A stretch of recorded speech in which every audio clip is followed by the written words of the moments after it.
Você não sabe quais argumentos usar na hora da prova? Muita gente que depois que sai da prova fala assim, eu não sabia nada para usar, não tinha nada que eu poderia usar na minha redação. Hoje eu vou tirar isso da sua cabeça e te mostrar um segredo para você se dar bem no Enem, que é leitura da coletânea.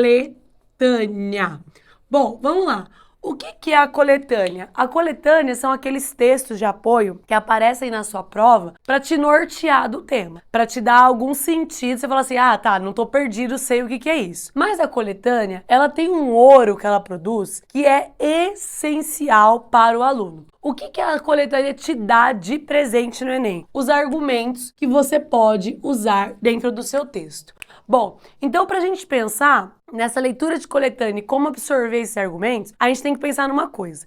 A primeira delas é, o que a frase tema pede de mim? A frase tema, ela sempre quer saber de você por que aquele tema é um problema social no Brasil, certo? Então, a gente vai usar como exemplo a redação mais recente do Enem, que foi a do ano passado. Os desafios na valorização dos povos e comunidades tradicionais do Brasil. Primeira coisa que você vai fazer é transformar essa frase, então transformar a frase tema em uma pergunta. Então essa é a primeira coisa que você vai fazer, transformar a frase tema em uma pergunta. Então, por exemplo, por que existem desafios na valorização dos povos tradicionais do Brasil? Ou, quais são os desafios na valorização dos povos e comunidades tradicionais do Brasil? Quando eu coloco esses pronomes interrogativos, por que ou quais, eu já estou sugerindo para o meu corretor exatamente aquilo que ele quer. Ele quer saber quais problemas estão envolvidos nesse tema, para que você escolha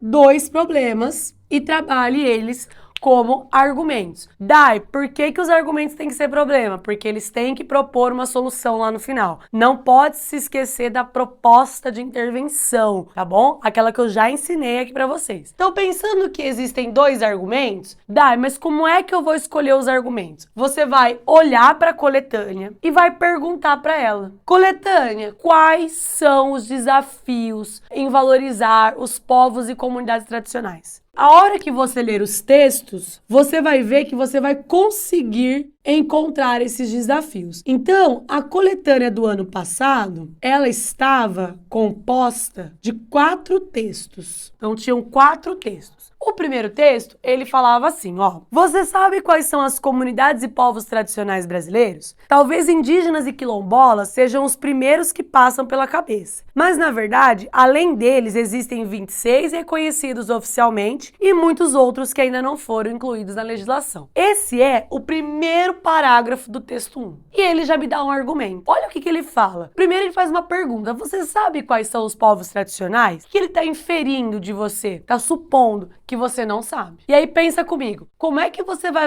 valorizar uma coisa se você nem sabe que ela existe? Você tá entendendo? A não informação, o não conhecimento sobre os povos tradicionais é um empecilho. É um desafio para eu valorizar. Por quê? Como é que eu vou saber, como que um povo tradicional vive se eu não estudo esse povo tradicional, se eu não tenho contato com esse povo tradicional? Então eu vou achar que eles não preciso deles, Eles não interferem na minha vida. Olha só o que o texto 1 me traz. Um problema, um argumento.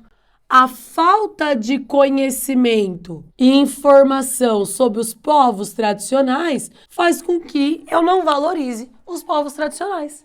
Então pronto, isso poderia ser um argumento do seu texto. Olha que bacana!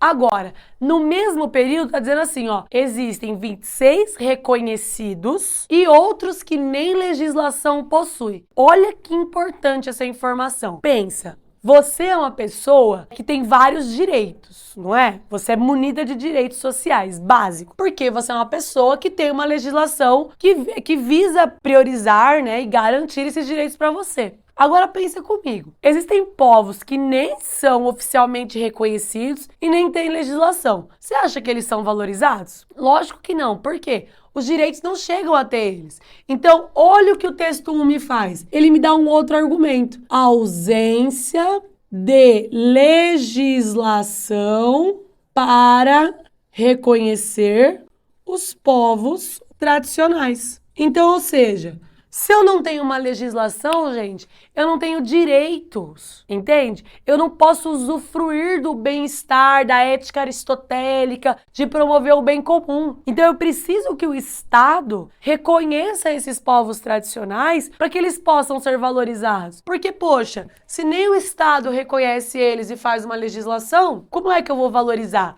Então perceba, o texto 1 da coletânea, sozinho, ele já me deu 2 argumentos que eu posso usar no meu texto. Eu posso fazer o primeiro parágrafo sobre a falta de conhecimento da sociedade sobre esses povos, certo? A falta de uma formação escolar sobre esses povos, de valorização, de você pensar que existem outras etnias, outras culturas além de uma cultura eurocêntrica, e tudo isso é discutido no parágrafo 1 de desenvolvimento. E no parágrafo 2, eu desenvolvi a ideia de legislação. Sem legislação, eu não tenho um Estado que atua na proteção desses povos. Então eles vão sendo dizimados, vão sendo esquecidos, porque o próprio Estado é uma instituição zumbi, lembra do Bauman, né? Ele é uma instituição zumbi, ele não funciona para quem deveria funcionar. Então aí você vê, por exemplo, a questão Yanomami, você vê, por exemplo, os indígenas que moravam ao redor do rio Xingu, que foram retirados de lá por grandes latifundiários. Por quê? Porque não tem uma legislação, uma proteção de terra para eles. Então você tem 2 parágrafos falando de coisas diferentes, mas falando dos desafios em valorizar as comunidades tradicionais. Então, cara, olha como é simples. A coletânea te dá de bandeja os argumentos. Você tem que saber ler. E como é que você lê? Transformando essa frase tema numa pergunta e automaticamente perguntando isso para a coletânea. Olha o texto 2. O texto 2, ele era um infográfico. Então você vai perceber aí que estava assim, povos tradicionais do Brasil, estados com a maior concentração de famílias. Vou dar uma dica top para você ler infográfico. Infográfico é um gráfico, né, com informações estatísticas, com dados. Sempre olha para o dado que você conhece ou que você já ouviu falar alguma coisa. Por quê? Para você ler um dado estatístico, você tem que fazer uma ponte com alguma coisa. Por isso que é tão difícil ler gráfico, ler mapa, porque você precisa de um conhecimento anterior, certo? Você precisa de um conhecimento que te dê suporte para essa leitura. Então, nesse gráfico, você olha aí para os estados e você pensa assim, qual desses povos tradicionais eu conheço mais? Eu costumo dizer assim para o aluno, ó, olhando para esse gráfico, né, específico. Qual desses povos tradicionais você ouviu falar na escola? Por quê, gente? O Enem é um exame nacional do ensino médio. Então ele vai mobilizar na sua cabeça conhecimentos que estão ali dentro das matérias do ensino médio. Então, olha, quando eu olho aqui, eu falo assim, nossa, os indígenas. Eu acho que os indígenas, quando eu estudei história do Brasil, é o povo tradicional que eu mais ouvi falar. Beleza, aí você observa. Ah, tá, então tem mais indígenas vivendo no Amazonas, no Mato Grosso do Sul e em Roraima. Quando eu olho para os outros povos tradicionais, eu percebo basicamente as mesmas regiões. Bastantes estados da região Nordeste, bastantes estados da região Norte, um ou outro da região Centro-Oeste. Ah, entendi, corretor. Olha que legal. Quando eu olho para esse dado, eu penso assim, essa população se concentra muito mais onde tem área verde. Por quê? Porque eles vivem em harmonia com essas áreas verdes. Eles precisam das florestas, da natureza para existirem, para sobreviver. Então, qual que é um desafio, olhando para esse gráfico, de valorizar as comunidades tradicionais? Eu olhar para o meio ambiente de forma exploratória. Então, ou seja, olha um outro argumento que poderia ser colocado na sua redação. Pausa. Atenção.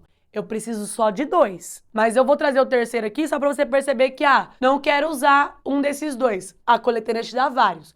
Então, olha só um argumento terceiro que poderia aparecer. Você pensar que a relação que o homem branco, que vive da cultura eurocêntrica, né, dessa endoculturação, do que ele vive? Ele vive da exploração da natureza. E os povos tradicionais, eles vivem em consonância com a natureza. Explorar a natureza é um desafio em valorizar as comunidades tradicionais. Por quê? Porque se eu explorar a natureza, eu vou acabar com a natureza e automaticamente eu vou acabar com esses povos. Eles vão sumir, eles vão ser dizimados. Então eu começo a perceber isso. E essa exploração da natureza, ela acontece em consequência de uma alta industrialização e urbanização. Por isso que, por exemplo, não aparece no dado estatístico indígenas, quilombolas, ribeirinhos, extrativistas vivendo no sudeste do país, porque essa região é industrializada. Ah, significa que não existiam essas comunidades no sudeste do país? Pelo contrário. Elas existiam, só que elas foram dizimadas ou elas foram espalhadas, tiveram que buscar um lugar para sobreviver, porque a cultura delas é diferente de uma cultura eurocêntrica. Então, cara, olha que massa! A coletânea te dá tudo o que você precisa. Se você ler o texto 3, você vai perceber que o texto 3 fala a mesma coisa que esse argumento 2 aqui, ó. Faltam políticas públicas. Apesar de existir uma política de desenvolvimento sustentável no Brasil, se a coletânea está te afirmando assim, olha, existem desafios para valorizar esses povos, é porque mesmo existindo algumas políticas, elas não são suficientes para todos os povos, beleza? E aí você escolhe 2 argumentos, coloca no seu texto e desenvolve. Fechou? Espero que você consiga a partir dos próximos. Um beijo!